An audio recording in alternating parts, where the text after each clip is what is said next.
Je suis en train de monter un réseau d'associations qui travaillent et qui militent pour le droit des femmes, en fait. Et c'est un réseau qui est ouvert à toute la France et la francophonie en général. C'est un réseau coopératif, en fait, dont le but est tout simplement d'échanger et de pouvoir produire en open source toutes les initiatives qui marchent.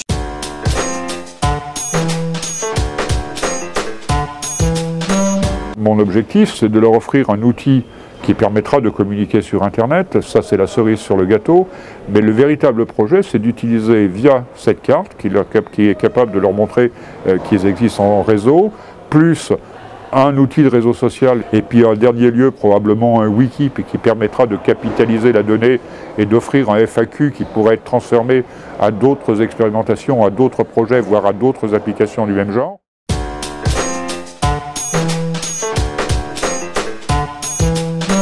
Généralement, l'évaluation, c'est les critères des financeurs qui tombent d'en haut et voilà, il faut rendre compte. Or, ça ne rend pas compte de toute la diversité des apports d'économie sociale et solidaire. Donc là, l'idée, c'est de dire, mais finalement, on part table rase. La question, c'est finalement, quelle est votre utilité sociale? Qu'apporte l'association? Qu'apporte le collectif? Et ça, on va le définir avec l'ensemble des parties prenantes. Les bénévoles, les habitants, les usagers, les salariés. Et on brosse un espèce de panorama de l'utilité sociale. Derrière, l'enjeu, c'est mieux rendre compte de son activité, c'est mieux suivre son activité, c'est être capable de mieux mobiliser ses équipes, mieux expliquer son projet.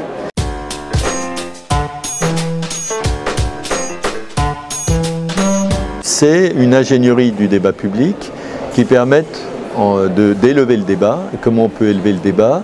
C'est en étant capable en temps réel de revenir sur une discussion, en étant capable d'identifier les points sur lesquels l'Assemblée souhaiterait avoir des approfondissements et en étant aussi capable, en ancrant sur le débat en cours, d'éviter des phénomènes pervers du débat comme les beaux parleurs, les manipulations, etc., etc.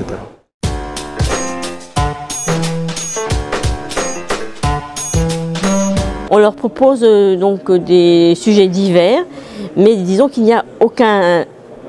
Ce ne sont pas des cours magistraux, quoi. Disons que si la personne elle a envie aujourd'hui, parce qu'elle a un besoin de faire une lettre par exemple, elle pourra le faire.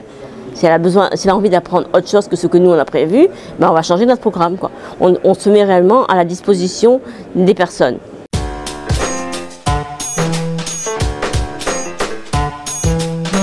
Dans une logique de mettre le multimédia au service des personnes, on va faire un temps collectif citoyen. On va demander aux habitants de venir cartographier leur commune et de leur apporter leur expertise sur de leur territoire. On va les envoyer ensemble sur le terrain, ils vont imaginer des choses ensemble, ils vont s'apprendre des choses sur leur territoire.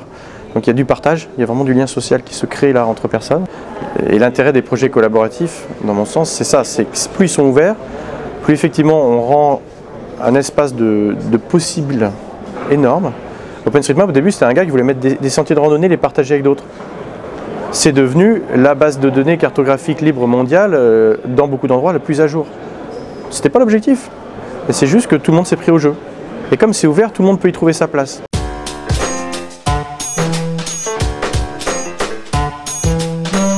Il n'y a pas de lieu dans la société où, alors moi je dis les vieux, les personnes âgées et les jeunes se rencontrent de façon spontanée. Du coup, là, l'idée a germé, pourquoi pas, faire que les élèves de la classe relais deviennent des formateurs pour ces personnes âgées-là autour de l'informatique, Internet, pratique d'Internet, etc. Parce qu'il y avait aussi un enjeu, c'était que les personnes âgées, bon, on ne rencontre pas les jeunes de façon spontanée, mais se retrouvaient un petit peu à l'écart du numérique.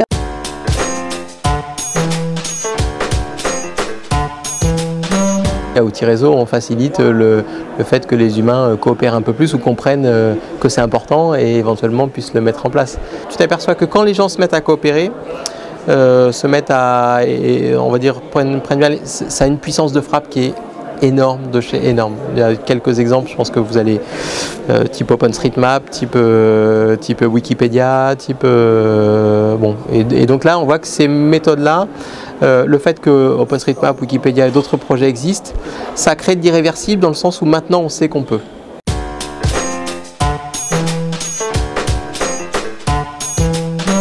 Moi je suis sûre qu'il y a plein d'apports, il y a plein de richesses qu'on ne les voit pas, que si jamais on les voyait, on verrait peut-être les choses différemment, ça pourrait développer d'autres initiatives. On peut diffuser, partager et ça valorise les actions des gens, leur passage à l'acte et aussi juste leur vie, tout simplement leur vie. Si on permet les rencontres avec les gens, entre les gens, ça fonctionne et qu'on peut donc faire confiance aux personnes. On doit avoir compris 10% de ce que c'est que la coopération, à peu près, comment ça fonctionne, c'est quoi les méthodes, les outils, les postures politiques. Je pense qu'on est vraiment au balbutiement de quelque chose. On est au-devant de chantiers fabuleux et de compréhensions fabuleuses. Et en même temps, ces 10%-là, tu les mets dans plein de contextes, mais les gens, tu les décoinces, mais comme des gros fous, quoi. Je suis contente de l'avoir fait. Bon, même si quelquefois, je me disais que ce que j'entreprenais était un petit peu fou, quoi. Quelquefois, voilà. Ça fait quoi d'être un peu fou ? Je sais pas. Je dois y être un petit peu, peut-être.